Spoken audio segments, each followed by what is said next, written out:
Okay, welcome back. So, today we're going to be looking at a few different studies, really trying to understand the effect of music on the brain. What kind of effects does it have?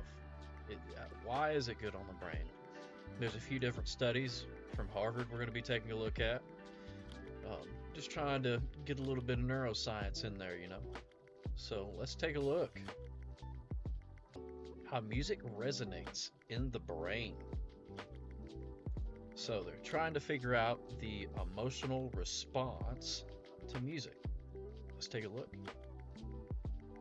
Watching a movie can be a mesmerizing experience, not just for our eyes, but also our ears.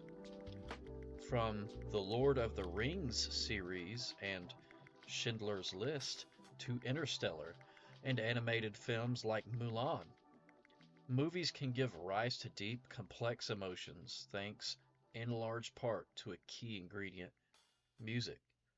Um, yeah, Lord of the Rings. Oh man, many different songs, right? Misty Mountains. I've always loved that. That's really big in the world of quartets. Um, I know that I'm not really too big into the. I don't think I've heard, or at least I can't remember the music in Schindler's List. Interstellar, beautiful, beautiful music. Mulan, I know that has a place in many of our childhoods. Music in those different sets of stories that really creates an ambience.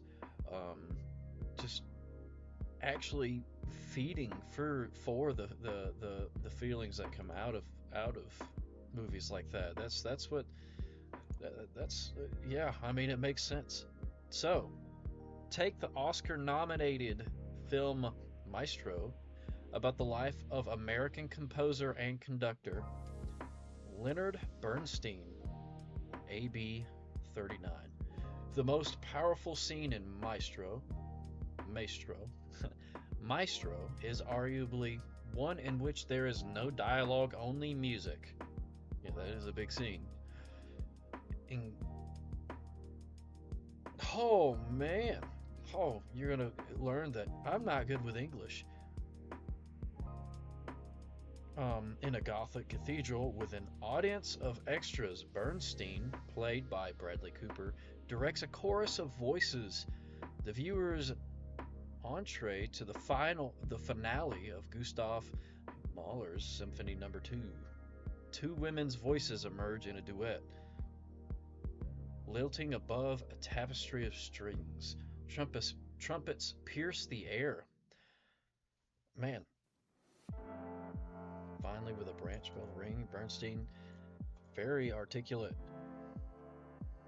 This was the scene right here. I'm not going to cover it. I'm not going to play it because it is just an opening for copyright strikes and it will delay any sort of release of any video that I put out. But yeah, if you want to go take a look at it, this is it right here. Go look at that.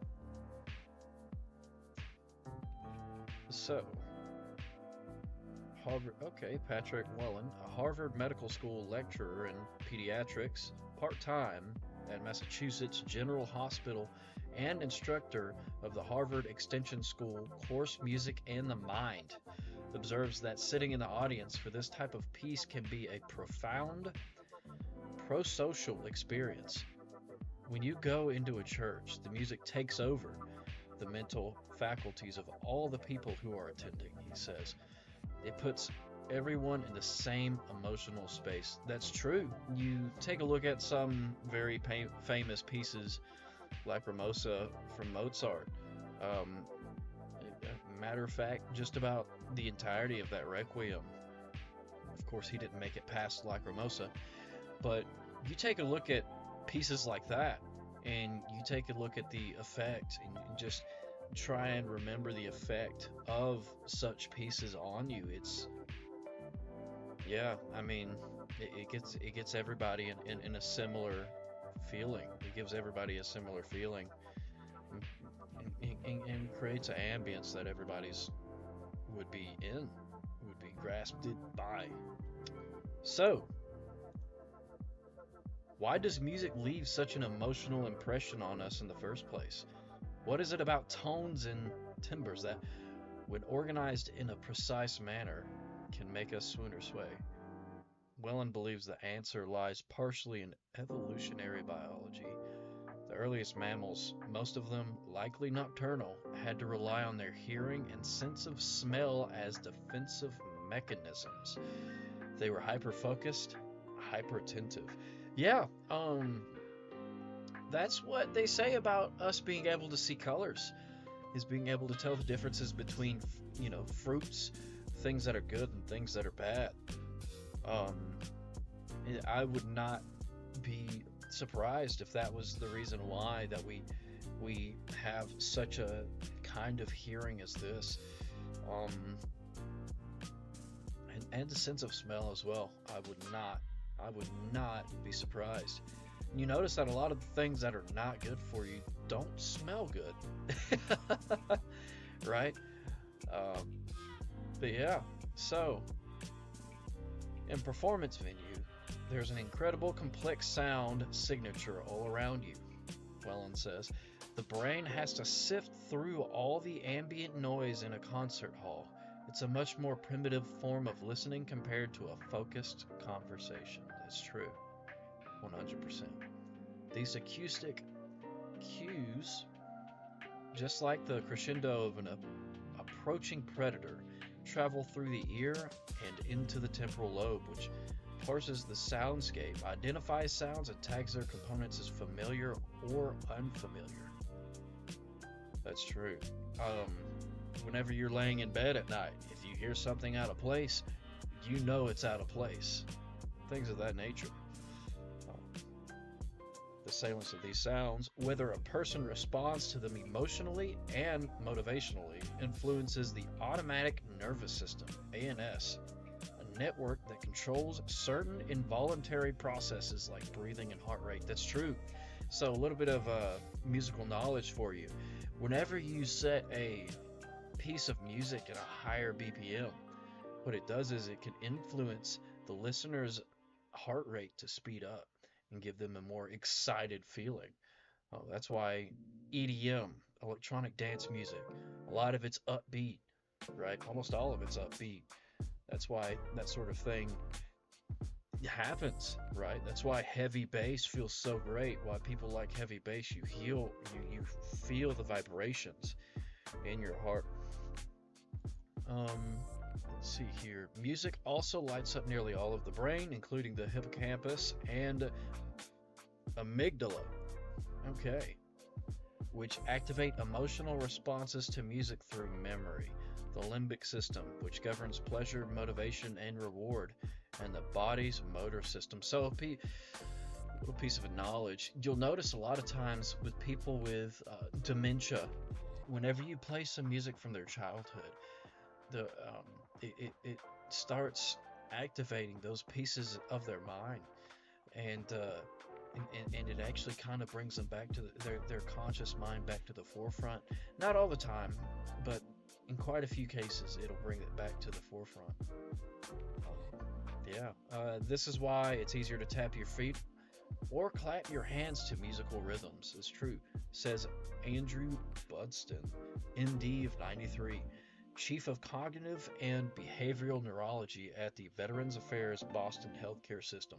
The brain's elaborate receptivity to music means that lots of different things are going on simultaneously, Butson adds. So music ends up being encoded as a rich experience. It's true.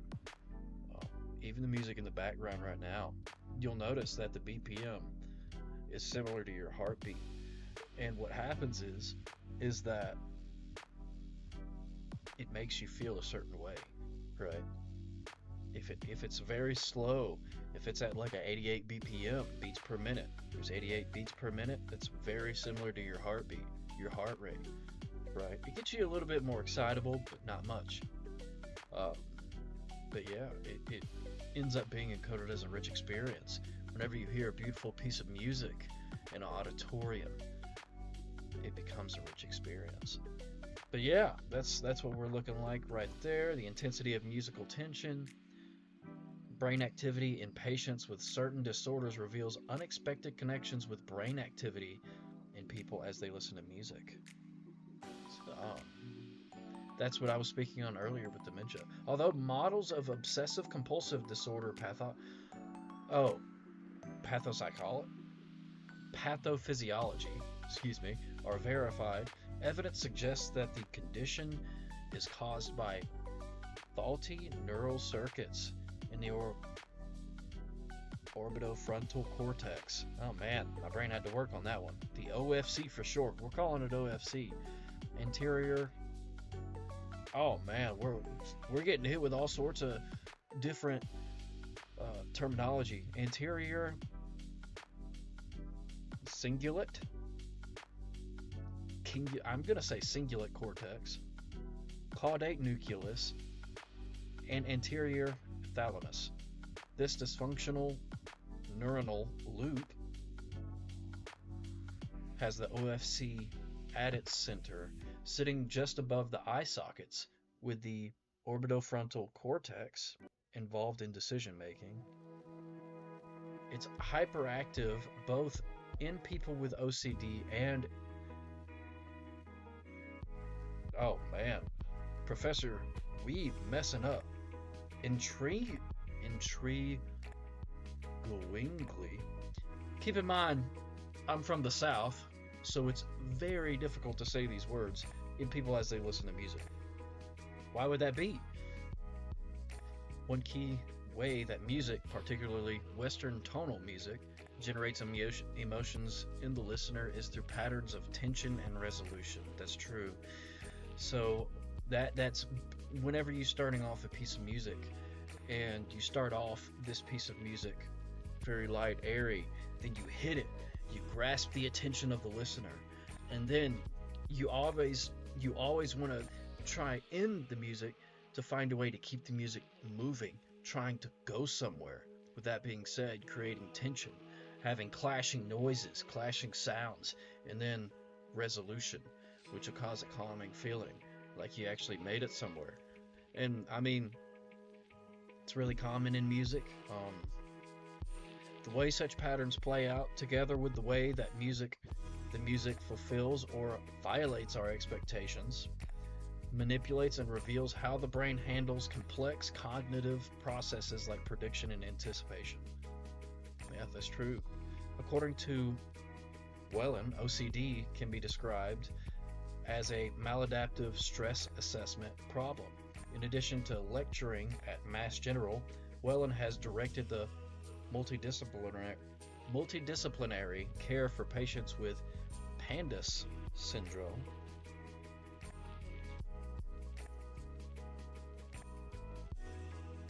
Let's take a look. Pediatric, autoimmune, neuropsychiatric disorders associated with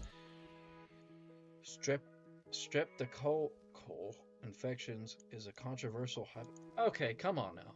Let's check and see. What is this? What is this? What is this? What is this?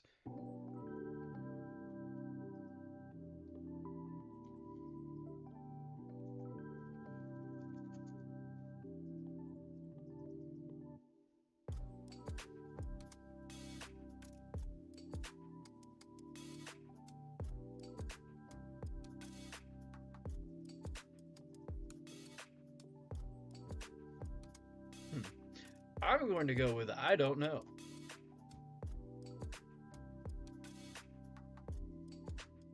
As an associate clinical professor of pediatrics in the division of pediatric rheumatology at the University of California, Los Angeles, Pandas may be diagnosed when there is a strong association between streptococcus infection, such as strep throat or scarlet fever in children, and the subsequent onset of OCD, tics, or other behavioral issues. Individuals who are diagnosed with OCD are incapable of stratifying the risks of the cues that are coming from their environment. Incapable of stratifying the risks of the cues that are coming from their environment. Well, it says, they excessively anticipate bad things happening and engage in obsessive thoughts or behaviors as an attempt to resolve or prevent those fears from becoming reality. In other words, their orbitofrontal cortex runs on overdrive, just as it does when a person, with or without OCD, listens to music. Oh man, that's actually pretty revolutionary right there. That hits different. They're pretty much saying that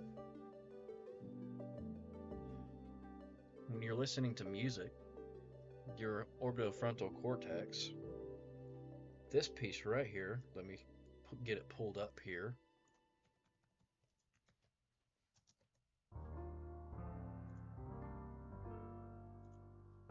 It runs on overdrive when you're listening to music.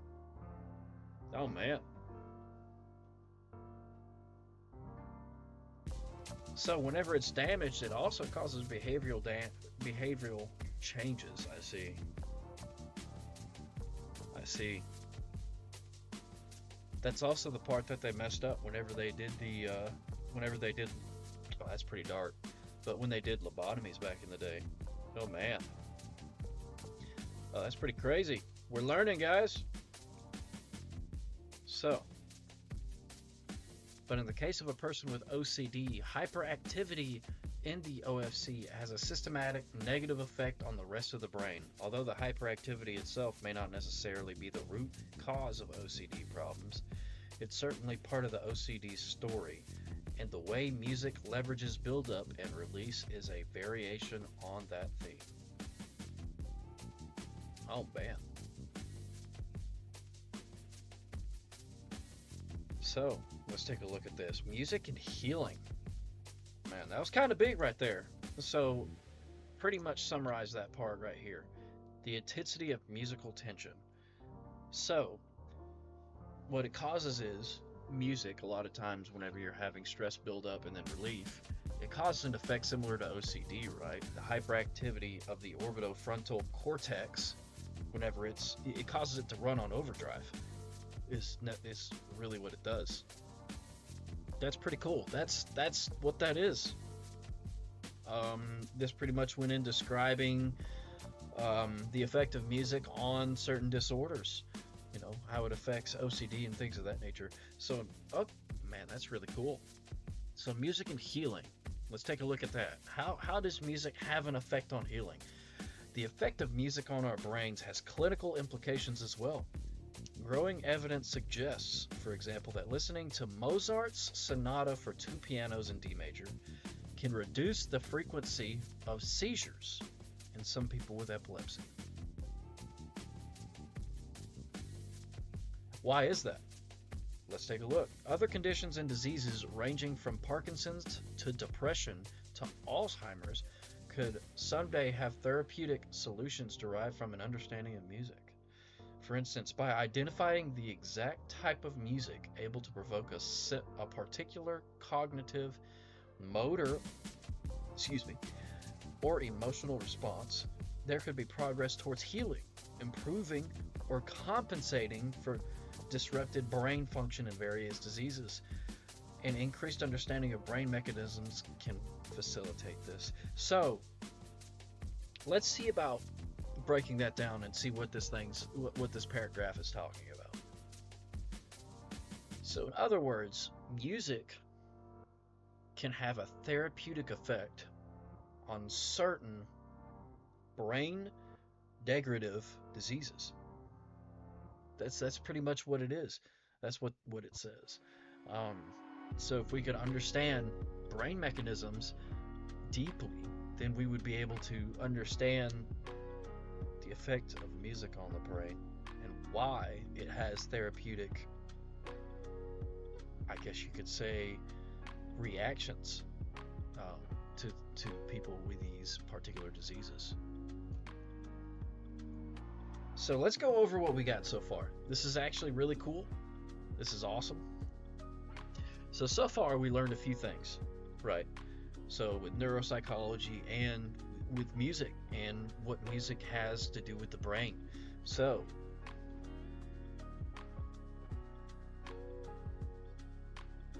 we learned the history. So okay, one, we learned the history of music. So music developed whenever with our ancestors, whenever we were trying to hide, to to try and understand when predators are coming close or when prey is coming close. So apparently hearing and a sense of smell was a used as defense mechanisms. I would want to say that eyesight was used in a similar way because we do know that um, a good theory, at least, is that we develop the ability to see color through the need to see fruit, to be able to see all sorts of these different colors to understand what's good and what's bad for us. Um, that's that's number one. Number two, the intensity of musical tension. So the intensity of musical tension. What is this? Okay, so we just went over that.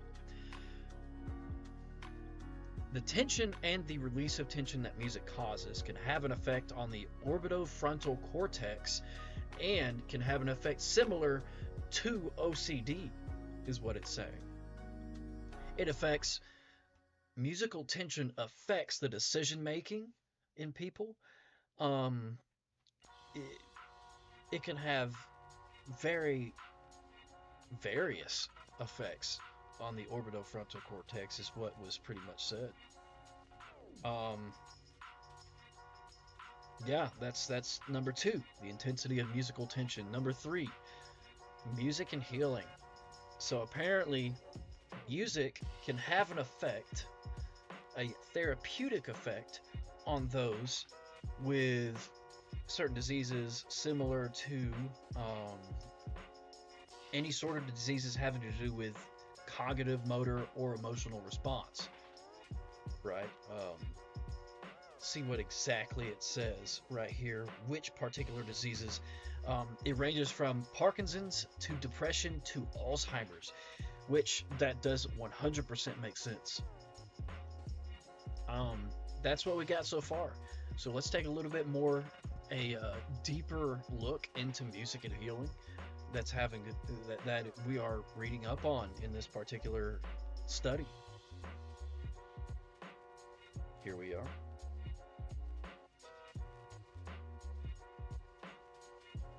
Now, I'm going to butcher this. David Silbersweg,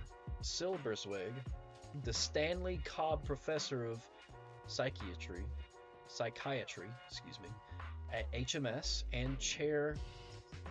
Man, I'm butchering all sorts of different things. Emeritus of the Department of Psychiatry, Psychiatry at Brigham and Women's Hospital, is interested in uncovering answers to these questions.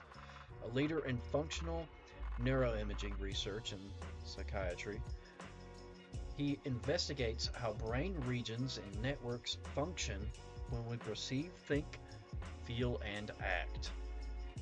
We seem to be very much tuned for music. It's at the systems level with the brain imaging that you can directly correlate mental states and brain states and measure them.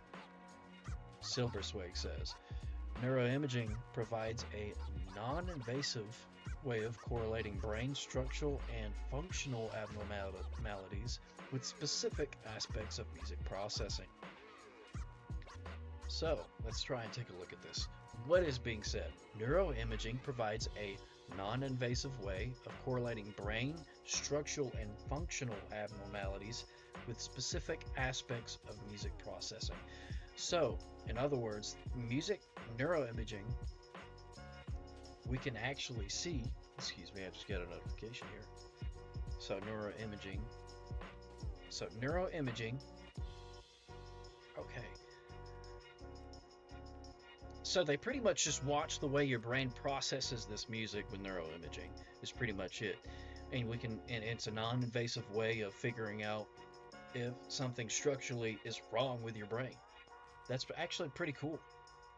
For example, Silverswag has seen people who survive stroke or tumors develop sensory amusia, a condition resulting from a lesion in the brain's right superior temporal Urus. I hope I said that right. Urus. Because this region is integral to recognizing disparate sounds as part of a cohesive word, patients with sensory amusia lose the ability to perceive or respond to music. Oh. So. Oh man. Oh, that's pretty big. While patients with this condition may not be able to revive damaged tissue, exposure to music itself can indirectly make up for the setback. Oh man, so people with a certain disease that can be caused by strokes and tumors pretty much causes it to where they don't even perceive music. That's insane. That's because music's immediacy, it unfolds in real time and captures our attention in a way that cannot be negotiated. It makes an ideal vehicle for creating specific experiences in the brain. With both immediate and long-term exposure to music, a person's neurons will fire in new ways, helping to shape communication pathways over time. So in other words, you can use music to connect certain neurons to have them fire differently.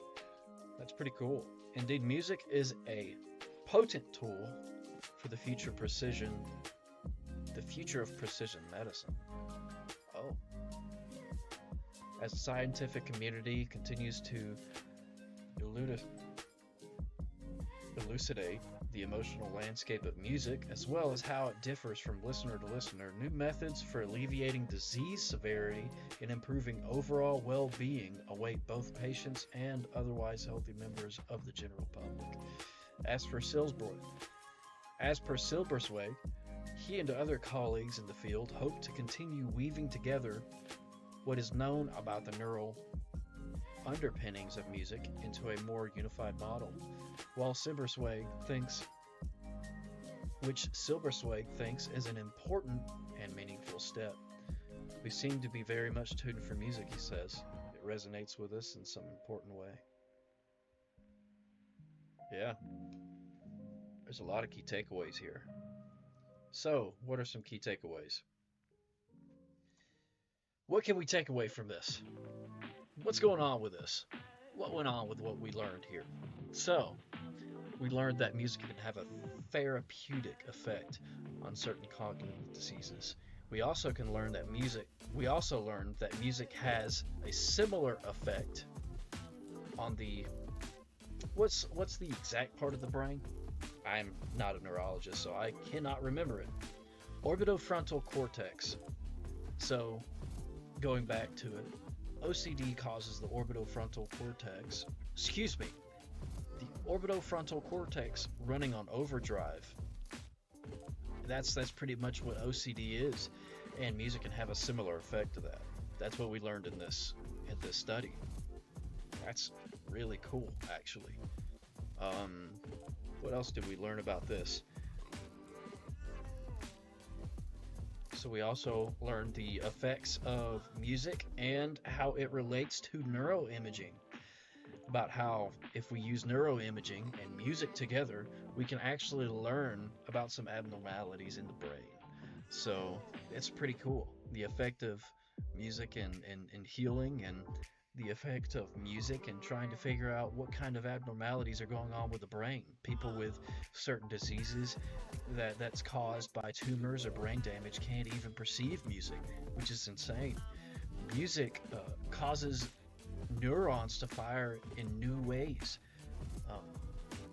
Music has all sorts of effects on the brain. Good, bad. It can do so many different things. So that's how it resonates with the brain. And you know what? I think I'm going to wait on this other study. Wait to look into this other study, do a little bit of learning. If you want to, you can join me. I might do that tomorrow. I'm actually thinking about doing that tomorrow, yes. What I'm going to be doing tonight is I'm going to be editing this, and then I'm going to be throwing it onto YouTube for a video. And you know what? If you want to rewatch it, I'll be editing down a lot of the reading parts. I'll be editing it down a lot of the butchering that I did, and it might actually come together a bit more cohesive. And we might actually learn a lot compared to what we were today. So, if you want to join me tomorrow, or if you want to watch some of my videos, go ahead. Go back to Nerf the Weeb on YouTube. All sorts of cool stuff. We go over all sorts of things. We go over the BLP. You don't know what the BLP is? Go watch the video. We go over all sorts of different things. Correct vocal technique, how to sing good, the circle of fifths, and we're also going to be going over the circle of fifths again. And we're going to be taking a deeper look into it because I don't think I did a proper explanation of what it is. I did a really quick and simple explanation using what I call normal people talk, you know, without all that music mumbo jumbo that people are trying to throw into these videos these days. Whenever you're trying to figure out what key you're in, how many flats and how many sharps are in a piece of music, you don't want to listen to all that mumbo jumbo. You want to learn what's going on with it. Well, I have a video for that. I have some pretty funny shorts. I also have this video that's about to go up, so join me then. All right, I'll see you.